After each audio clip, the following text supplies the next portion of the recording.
Olá, bom dia, queridos. Eu queria hoje estar esclarecendo uma dúvida que é uma dúvida muito comum, muitas pessoas me perguntam isso, tá? Qual seria a diferença entre um empresário do MEI, né, um empresário individual que não é optante pelo regime CMEI, ou ainda um empresário individual de responsabilidade limitada, tá? Vamos lá. Ambos são tidos como empresários que exercem a sua atividade de forma totalmente individual. Todos eles são qualificados como titulares de empresas individuais, né? Então eles não são sócios, eles são titulares, né? E vão exercer essa atividade sem a participação de nenhum outro sócio no seu quadro societário, tá? Eu queria falar para vocês sobre os riscos desse tipo de operação, tá? Então, vamos entender melhor, tá? O empresário individual MEI, ele não é diferente do empresário individual.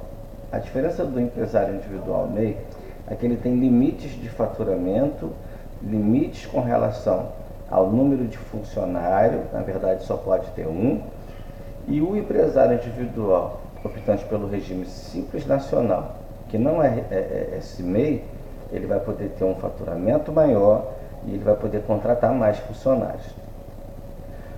O empresário individual, né, diferente de uma sociedade limitada ou uma EIRELI, ele responde individualmente pelos atos praticados como administrador de suas empresas, tá? Isso significa que, do ponto de vista jurídico, o Código Civil prevê que no caso de um endividamento dessa pessoa jurídica, desse CNPJ, desse empresário individual, sendo ele MEI ou não, tá? Ele responde diretamente por essas dívidas e ele é devedor solidário dessas dívidas. É como se é como se o titular do MEI ele fosse um fiador da empresa dele, tá?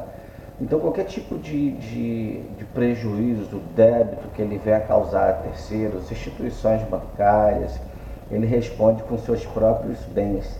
Isso significa que veículos, caminhões, casas, apartamentos são bens passíveis de penhora no caso de um endividamento de uma atividade profissional como empresário individual. Isso é muito perigoso, tá, gente? Porque